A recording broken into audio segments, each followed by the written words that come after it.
Hello and welcome back to World 360. How is the West split over an Israel arms embargo? Has the Maldives President's visit to India paved the way for a diplomatic reset? And what are the top takeaways from Kamala Harris's most extensive media interview yet, with the US elections less than a month away? We answer this and more in today's episode. So first up, a potential arms embargo against Israel and what it means. Now, this topic has divided some of Israel's allies and has revealed some cracks among those in the West, with the Israel-Hamas war now crossing the one-year mark. On the one hand, countries like France have demanded a stop to deliveries of weapons used by Israel in Gaza, which is witnessing a widespread humanitarian crisis with the number of casualties crossing 40,000. French President Emmanuel Macron kicked up quite a storm by calling for an embargo against Israel, an arms embargo.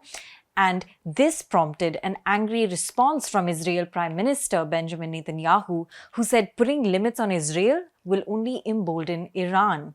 From the French perspective, such a suggestion from Macron echoed the calls of French left-wing politicians. And keep in mind that Macron has been at odds with the French left after appointing conservative Michel Barnier as Prime Minister, even after the far-left parties swept the recent parliamentary elections in France. More so, Macron's statement echoed similar calls made by American politicians like Senator Bernie Sanders. And keep in mind that the US is the biggest source of military aid and equipment for Israel, which benefits from American foreign aid as part of a long-term annual commitment. This annual aid has led to the development of sophisticated military systems like the Iron Dome and David's Sling systems. And on top of that, the US gave Israel an additional $13 billion in military aid earlier this year. According to the Stockholm International Peace Research Institute, or SIPRI, the US accounted for 69% of Israel's imports of arms between 2019 and 2023.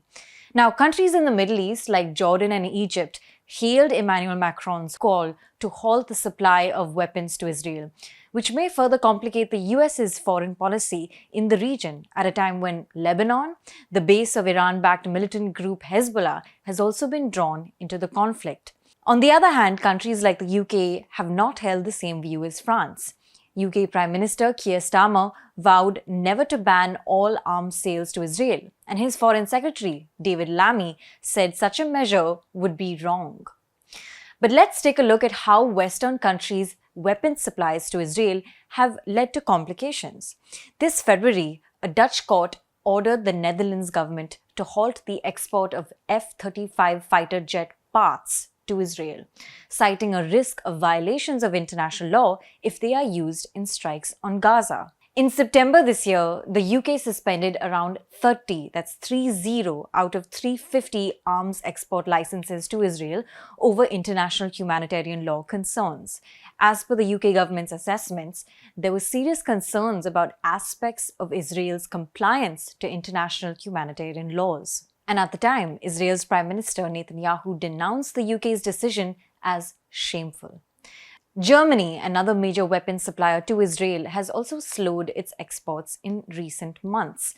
In September, a Reuters analysis and a source close to Germany's economy ministry revealed that the country has put a hold on new exports of weapons of war to Israel while it deals with legal challenges. However, Berlin has insisted that there is no ban per se. And after the French president's recent comments, Germany has ruled out an arms embargo to Israel over the Gaza war. In fact, Deputy Government Spokeswoman Christiane Hoffmann told journalists in Berlin that the government took note of Macron's comment, but that Germany has no decision for a general boycott of arms exports to Israel. Of course, we have taken note of this, and as you know, there is not a corresponding stop on arms exports to Israel on behalf of Germany or on behalf of the federal government, she said. And therefore, an arms embargo on Israel, or even the topic of limiting weapons supply to Netanyahu's government, appears to be causing divisions among Israel's allies.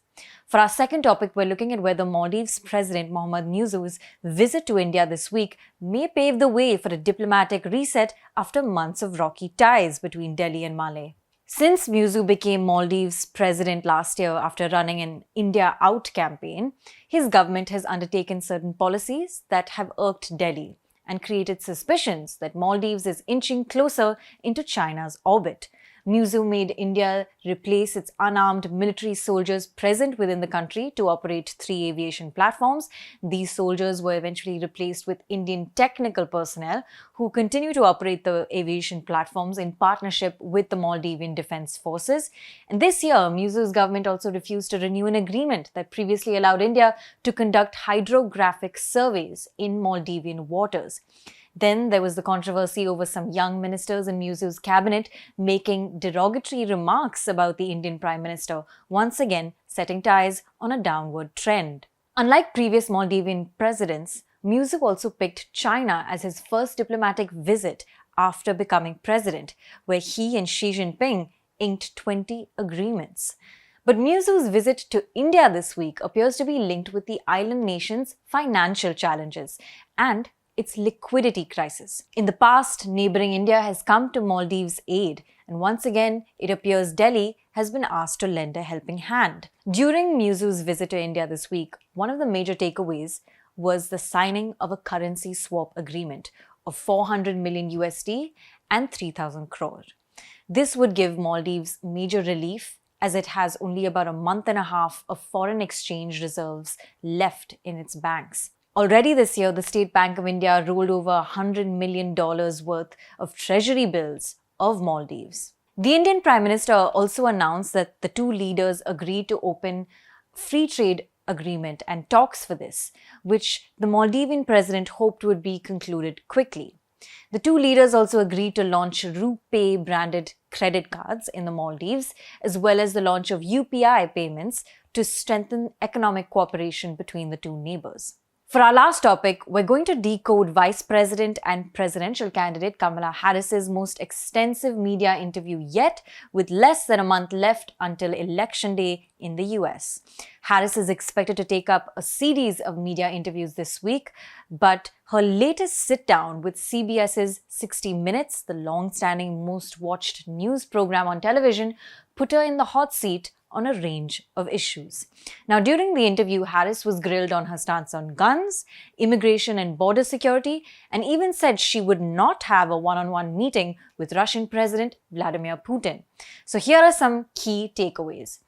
The first takeaway, she admitted to keeping a gun on her, or a Glock, as she called it. And it wasn't too long ago that she appeared on Oprah Winfrey's show where she joked that anyone breaking into her home would be getting shot.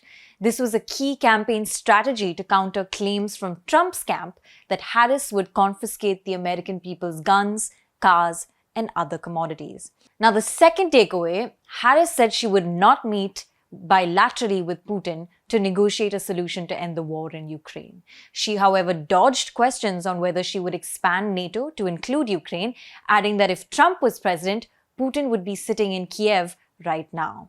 On foreign policy, it appears Harris would be following in Biden's steps, and she also identified Iran as the greatest adversary to America right now. Now, the third takeaway, Harris seemed to falter when she was put on the spot about border security at a time when the number of asylum seekers on American borders and rising immigration has become a key voting issue. She shifted gears to point the finger at Republicans in Congress for blocking a border security bill proposed by the Biden administration earlier. Thanks for watching. This is Pia Krishnankutty for ThePrint.